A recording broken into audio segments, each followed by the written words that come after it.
Marinaro, the Sick Podcast, brought to you by Cherry River Hard Seltzer, only 90 calories, natural flavors, no preservatives, now available in Quebec grocery stores and at the beer store. It's a football extravaganza today, and joining me, fantasy expert from the NFL Network, Adam Rank, and the number one football insider in the world, also from the NFL Network, Ian Rappaport. Gentlemen, how are you? Wonderful. Good. How are you? Very, very good. Thank you. Ian, I'm going to start with you. There's something that really caught my attention.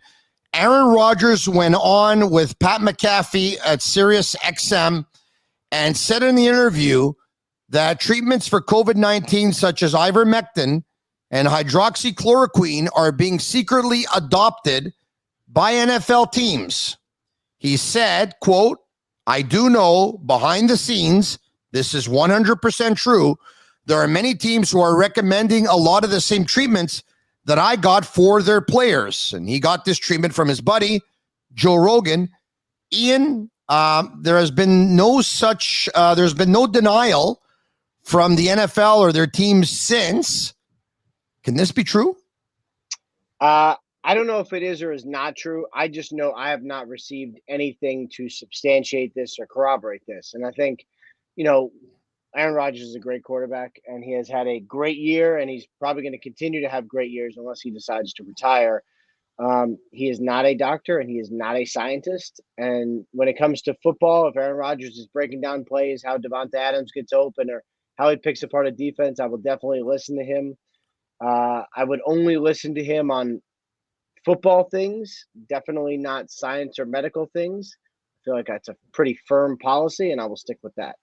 All right. Sounds pretty good. Adam, a couple of days ago was a very sad day for the NFL and all football fans. It marked the passing of John Madden, who passed away at age 85. I say John Madden. You think what? The biggest name in NFL history. Probably nobody more responsible for the popularity of the game, mostly because he did it in three different ways. One of the greatest coaches of all time, the best winning percentage of any coach in NFL history, led the Raiders to a Super Bowl title, of course, and then he became a broadcaster. And I was thinking about this the other day. I might have spent more Thanksgivings with John Madden than any other person who is currently roaming the earth. And then on top, and those two things are a great career. But one of the things that really stands out to me is what he meant to a generations of people as the guy of Madden football, the NFL, the go-to video game, what brought a lot of people to football. A lot of people became interested in football by playing the Madden game, and Madden brought realism to it. Like the games that we grew up on were like Tecmo Bowl and these other things. Madden made sure that it was a real football game, 11 on 11, real playbooks. And now these 13-year-old kids know who John Madden is because of this game. And so I think that there is no bigger name in NFL history. And Ian, a personal story you can share maybe?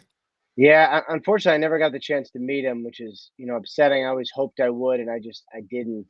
But to me, the thing that stands out, and there's so much with John Madden. There's him as the pitch man, Ace Hardware and Tough Actin', Tinactin, and all those great products that I would have had no idea what they are, except for that John Madden was the promoter. Beer also, which I will sometimes drink from time to time now, but wasn't drinking then.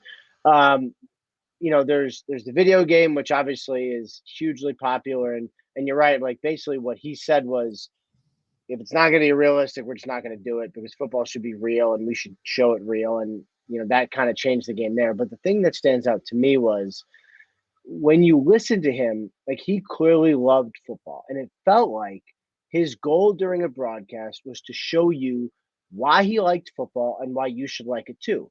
And to explain to the viewer, like, here's why football is great. And I don't know what the goals of today's broadcasters are, but like that should sort of be it. And I am all in on that goal. And he did an incredible job of explaining to us why football is awesome. Adam, from a fantasy football perspective, with Jimmy G out this week, should people start Trey Lance? This has been the thing that we've been waiting for all year. I think way back in August, we looked at this schedule and we said San Francisco, playing the Houston Texans. This is why you're drafting George Kittle and Deebo Samuel and Trey Sermon. And Trey Sermon obviously didn't work out, and that happens. I drafted him in the 3rd round. Thanks. Yeah. Oh my gosh. And I'm gonna have that one. That one still gets to me, Ian. I can't hear the name. Because I drafted McCaffrey in the 1st round in my other league, so we go on that one too. But go ahead. Sorry. Listen. You're not going to go wrong. Like Christian McCaffrey was a consensus number 1 overall pick. What was your worst fantasy draft pick this year? You know what? I did so good in the first 2 rounds of taking Jonathan Taylor and taking Nick Chubb or somebody like that. I also backed it up by taking Calvin Ridley and Allen Robinson. So a lot of mixed, the middle rounds where it can fall apart. But I like Trey Lance this week, even though I anticipate him handing the ball off a lot to Deebo Samuel and Jeff Wilson Jr. and if Eli Mitchell comes back as well. But I think that he's a low end quarterback 1, and I'm interested to see what Trey Lance can do this week. Ian, NFL has changed their quarantine rules from 10 days to 5 days to clear up any confusion. With this new rule, can Carson Wentz play this week or not? Because I'm a little bit confused. Yes, he can play. So if you test positive on Monday, or you're a high-risk close contact on Monday, but let's say test positive, then you are allowed to clear on Saturday. You'll be on the transaction wire on Saturday. You're good to go. If you test positive on Tuesday, you also could play on Sunday. So here's how it would happen. And remember now, you don't have to have a negative test. No longer do you have to have a negative test. It's just get through the 5 days, have symptoms that are diminishing, see a doctor, get cleared by a doctor. Boom, in the words of John Madden, you are good to go. So here's how it's going to manifest itself. He's going to be on the transaction wire on Saturday. It's going to say Carson Wentz was activated from the COVID list. That does not mean he's activated yet. It needs to be on Sunday, which is a day later, that he will be officially activated. Then he should be able to go on Sunday morning, because it's not like we're waiting on a negative test or anything. He's just going to be fine to go, even though he is unvaccinated. Now, Lamar Jackson is ready to come back, or he's coming back. A big game against the Rams. I guess we'll only know at the end of the game if he was 100% or not. But Ian, based on what you're hearing and based on what your gut tells you, it kind of seems like he's coming back because this is such a big game, and probably less so because he's 100%. Yeah, let's see if he actually does come back, though. Like, he was not at practice today. He was at practice yesterday, and I don't know if you saw videos or not, but, like, he did not look very good at all. Like, he looked like someone who was limping around. No practice today, not a very good sign. It may be Tyler Huntley again. And, I think this Lamar Jackson ankle injury it's not nothing. It's not a low ankle sprain. It's a real injury. We'll see if he's able to come back. I mean, if he is possibly humanly able to, he will. But the fact that he did not practice today is not a great sign.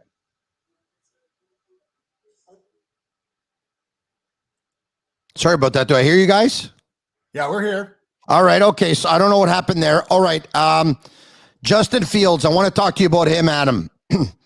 I see you've been lobbying for Sean Payton to come back to Chicago. How much do you think he can help Justin Fields? Well, I think that, obviously it's a pipe dream, and it's something that this is what we do. We imagine these scenarios. Last year it was, hey, maybe Russell Wilson will become the quarterback of the team. Now it's going to be Sean Payton. We're always pining for somebody. We should have just hired Bruce Arians instead of Mark Trestman, and we probably would have avoided a lot of these problems. But the thing is, we're looking for somebody who can help get Justin Fields to the next level. And I don't want to besmirch Matt Nagy. I think he gets dragged for a lot of the wrong reasons, but the Bears just need to find a coach who can help take him to the next level. That somebody that recognizes what he's good at and puts a game plan around him that will get the best of his abilities. And I'm not saying necessarily Greg Roman, but what Greg Roman has been able to do with players like Colin Kaepernick and Lamar Jackson, because when you look at who the Bears have right now on their roster, they've got a quarterback who's very good. David Montgomery and Khalil Herbert look like good running backs. The NFL is in a situation where you can employ 2 running backs and be successful. Yep. Darnell Mooney, Cole Kmet both have talent. You can build an offense around that. So that is what is going to be the key, is finding that coach that can make the most out of those players. Ian, Monday night, it's the Browns at the Steelers, and what looks to be, you would think, Ben Roethlisberger's last game in Pittsburgh. Yeah, I think it is definitely Ben Roethlisberger's last game in Pittsburgh, and whole family's coming, friends are coming, tickets are already going bonkers now for Ben's last game. I mean, I think everyone in Pittsburgh went into the season knowing that this was going to be his last season. The fact that he said it on Thursday is like, okay, like that's nice that he said it, but we've all really known this. Really, a question is like, are they going to get in the playoffs and kind of extend this? And it's weird because, they aren't very good, but their record is okay, and they still have a chance at the playoffs. And so basically, Tomlin is amazing because this has got to be one of his worst teams in a decade, and they still have a chance at the playoffs. And Ben has had his moments generally in the fourth quarter, and when they go fast, he has had his moments of showing us that he's still got it. We'll be interested to see how he reacts to the energy on Monday night and what that atmosphere is like, because it could be legit. Adam, fantasy finals this week. Which players do you think are going to be league winners? Well, I really love Jalen Hurts this week. I think that he's been fantastic. Last time he played Washington, he had close to 30 points against them, scored a couple of touchdowns on his own. To me, the biggest questions are, what do you do at the quarterback position? Tom Brady was the quarterback 2 all the way up to the fantasy playoffs. He's been the quarterback 26 over the last couple of weeks. So if he got you to the playoffs, he probably cost you the playoffs. I think the biggest question for me is what happens with Joe Burrow, who has been fantastic over the last 4 weeks, including last week's game against the Baltimore Ravens, where he was chasing after Norm Van Brocklyn's record. To me, this Kansas City Chiefs defense has been one of the best. It's going to be very interesting. And I think a lot of people who have gotten to this point with Joe Burrow are content to do it again. And I'm with you. I'm like, okay, you're in the finals. Joe Burrow's been amazing. Roll with it. Tough matchup. Sometimes that's just the way you got to play. A division clinching victory would make the Bengals the 7th team in NFL history to win their division after finishing in last place for at least 3 consecutive years. Ian, you think Joe Burrow can light up the Chiefs the way he lit up the Ravens? Yeah, I do. And actually, the Chiefs defense is playing really well, but I do think he can. Probably a better question is like, what kind of game is it going to be like? Because like he could light him up at Mahomes. That Chiefs offense, which, I mean, how many weeks have we talked about? Are the Chiefs going to get back on track? Is this what's it going to be? And now they look like they are back on track. They did it all without Travis Kelce last week, with Tyreek Hill being unbelievably tired. Certainly I think the Chiefs can continue this. So is it going to be like 40-38? Like, is that where we're getting? Because I could see it and I would be all in on it because, like, I love both of those quarterbacks. But, I think Burrow can light it up, and I think Mahomes can light it up too. Adam, thanks for giving us your fantasy picks. I'm going to do a little rapid fire with Ian now. All the best to you, bud. Happy New Year. Hey, thanks for letting me on with Ian. When Ian was agreeing with me, it is actually one of the highlights of my year. So you know what? Thank you for that. I can understand that. Happy New Year, bud. Have a good one. Happy New Year, guys. Take care, man. All right, okay. We talked about Joe Burrow. Ian, go to sportbuffshop.com for all of your officially licensed sports apparel and our sick merchandise. Use code 615 for 50% off on all their items. If you want to pick up your Joe Burrow jersey or any jersey of any player, any team. Little rapid fire with you, Ian. Who you got? Raiders, Colts. The Raiders are impossible to me because they should be playing bad. They should have gone in the tank like 3 different times.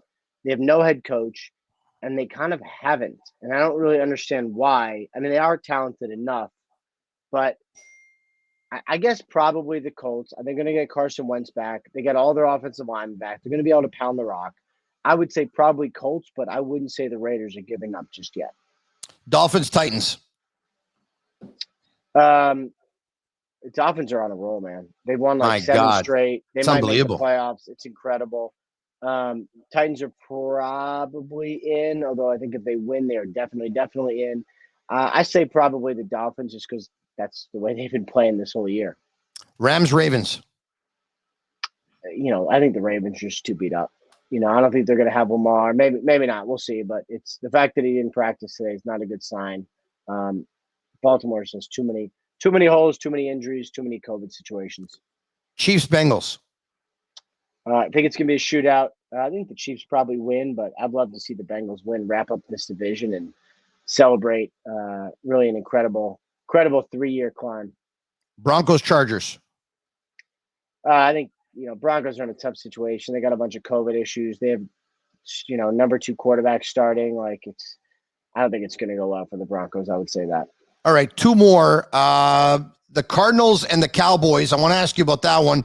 The Cardinals, there's a big cloud over this team, but Kyler Murray says, no, there's not. Everything's okay. Is everything okay? Because it doesn't look like it. I don't know if everything's okay. I don't know. I mean, they've lost a bunch. I know they made the playoffs, which is fine. So they, in a way, they're sort of fine because they get to start new. But, is anybody going to be scared to play them? Do they put the fear in anyone? I don't know. I mean, I guess you could maybe flip a switch and say, all right, we're good. But every single Cliff Kingsbury team has faded down the stretch. And I don't understand why, but this looks like another one that's doing it. It's the Sick Podcast. You can follow us on Facebook. You can follow us on Instagram at the Sick Podcast and our YouTube channel. Subscribe. It's absolutely for free. In ending, who's in the lead right now for the vacant Jacksonville Jaguars head coaching job? Just getting started. Doug Peterson interviewed today on Thursday. I don't know how many more they're going to have before the season. It didn't seem like a lot of teams are going to be thrilled with their candidates doing interviews during the season. So, I mean, right now, Doug Peterson is the only one to interview, but I do think there's a realistic chance that he ends up getting it anyway. Thanks, Ian. All the best to you in the new year, bud. All right. Happy New Year, man. Take care. All right. Happy New Year. It's the Sick Podcast. Until next time, enjoy your football this weekend.